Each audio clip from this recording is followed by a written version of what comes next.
everybody, Harold Flies Productions here, and today I'm back for a very unusual video, as you might say, because this is rather unusual of me to make one more real life video. Well, the reason why I'm making this is if you weren't aware that I am now a certified pilot, and I'll soon be getting back to flying in Hong Kong this October with Hong Kong Aviation Club, as you can probably see on my shirt. And today I am here to talk to you about what I usually bring for a flight. So basically this is like any other aviation channel. It's a what's in my flight bag type of video. So I have a standard Victorinox bag. I don't know what it's called. Like the reason why I don't buy like Sporty's flight bags and stuff like that is because if you're a pilot and you want to save money and you want to save time and you want to save effort, I much rather you buy a nice consumer grade bag than go off on Sporty's and spend a little bit more, but it's still more, on what I think is, correct me if you think I'm wrong, but what I think is a rather unnecessary item of a specialized flight bag, because this bag offers everything that I need. Now I gotta note that the context of which we're talking about here when we're flying in Hong Kong is we are flying in very confined spaces, in very confined airspace. Although we're flying above water most of the time, we do have land within gliding distance, we do have land within swimming distance. So what you might see here is by no means indicative of what you should bring on, let's say, a long cross-country flight. Across cities, across deserts and stuff like that. Like, I don't have an EPIRB, I don't have a PLB of any sort, and we're only relying on the aircraft's ELT. The main reason is because in Hong Kong you don't require such search and rescue equipment because Hong Kong is such a small place. So search and rescue would arrive within the span of half an hour. So chances are you're going to survive. But there are some bits and bobs of equipment that I do like to point out to you, fellow student pilots, and they're crucial in being legal and being safe while flying. So the first, most obvious equipment, I should put it like this, is a pen. Nothing special here, just a pen my dad got off of Thai Airways, so a pen. Just gonna put it down here. Nothing that special, just a pen. Now going into my largest section in this bag is, now I really don't like it when the bags are all stuffed and messy. So I do like to use sections. Is for a start, this is a clipboard. I'm going to show details later. Actually, I'm just going to show details now. Here I have my emergency procedures. And here I have a laminated data sheet where I can just use a marker and write information down here and then just scribble it off. So it's basically a scratch pad. That's slightly more structured. Here is the cloth that I'm going to clean the data sheet with. So nothing really that special. So nothing, I didn't buy a knee board once again because it's not required when flying in Hong Kong. Like, you're not going to do long cross-country navs in Hong Kong. So why do you need a knee board? It's a little bit stupid in my opinion to buy a knee board. And to go with that, I have a marker, standard non-permanent marker that you can wipe off of when I am writing on that laminated piece of data sheet. So that goes here. And I have a very, very important piece of legal document called the pilot logbook. And yep, this compliant with Hong Kong CAD regulations. So the pilot logbook is very important because that's to keep all your flying hours. And that is a legal document. You never falsify flying hours because that would cause you to be thrown in jail. This is the Cessna 172R Skyhawk information manual. This is not a pilot operating handbook because this is not updated, this is not service numbered, but I always believe in backup, so I do have an information manual in case I need one, in case I ever need it in the middle of flying. So I have an information manual. That is with all the normal ultra long checklists, control descriptions, etc, etc. So that's that done for the first section. I'm going to zip it up and I'm gonna unzip my second section, which, this is my home keys by the way, nothing special, which is, this goes my headset bag.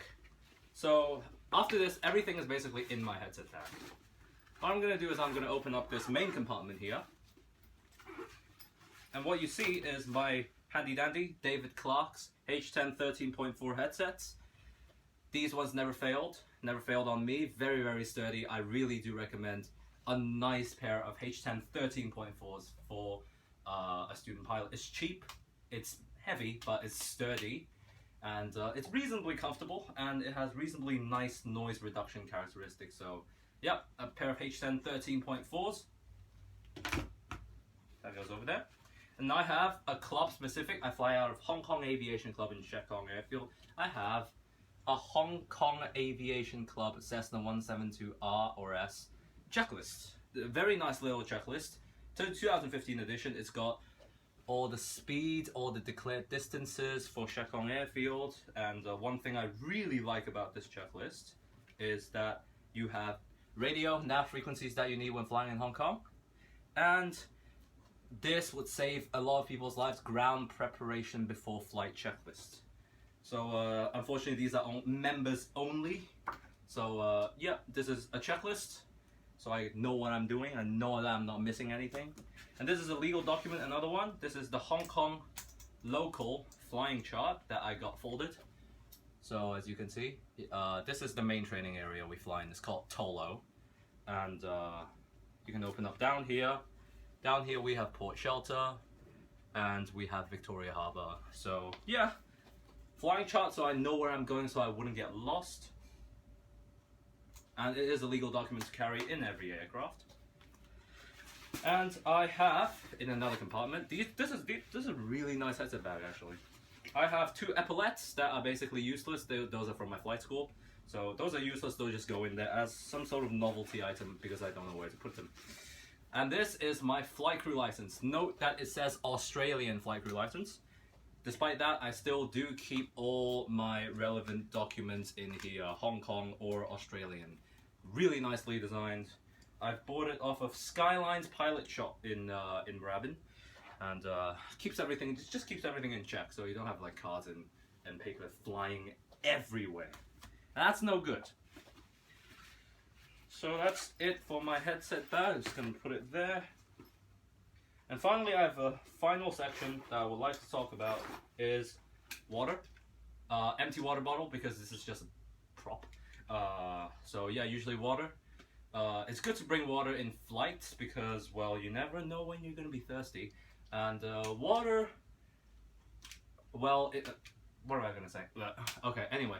If any of you have studied human factors, which I believe a lot of people have, who are viewing my videos, if you study human factors, dehydration will decrease pilot performance. So water, very, very important. And I have one survival equipment that I would really like to talk about that I think is a little bit underrated, as far as I know. And the reason why I have the reason why I wear hiking shorts or pants, they can actually be extended, is because we have these little nice clips, and it's waterproof as well. So so I have a nice clip that I clip on a small Swiss Army knife, or you can say a multi-tool, that has a screwdriver, helpful, and that has a series of different sorts of knives. So this is pretty helpful as well. This is actually not a knife. I believe it's some sort of can opener, but this can be used as an emergency, believe it or not, an emergency seatbelt cutter. So basically you just clip it on right at the seatbelt and you just pull it, and then the seatbelt's gonna come loose. So the reason why you need something like this is because, well, for a start, it's very well surviving a forced landing, but if your plane's on fire and you can't get out, you're still gonna die now, are you? And the thing is, Hong Kong is mostly covered in water. So if you go in, the plane's gonna sink. If your seatbelt's jammed, bye-bye. That's why you have this, and it is stupid. I do see pilots doing this. It is, I personally think, very stupid that pilots leave such equipment in your flight bag. Why would you do that? These are all nice survival equipment that you want on you, so you can protect yourself in the case of an emergency. So it's a little bit pointless if you leave it in your flight bag. So what I usually do is I wear these hiking shorts because they're really nice, and I just clip it on right here. Clip it on, and coincidentally my seatbelt will go across. My lap belt will be here, go across. So if I ever need it, and just flip one blade out, cut, and I'm off. So yeah, that usually goes in here, and basically it. To recap, I have my knife, my headset bag which holds my headset, my flight crew license, my charts, my checklist, my pilot information manual.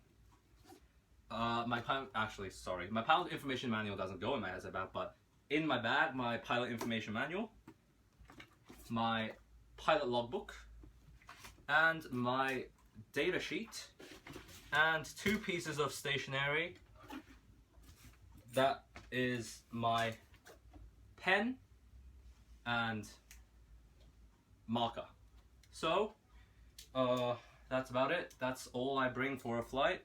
So I mean, I hope this helps student pilots in some way, because that's what I want my videos to be.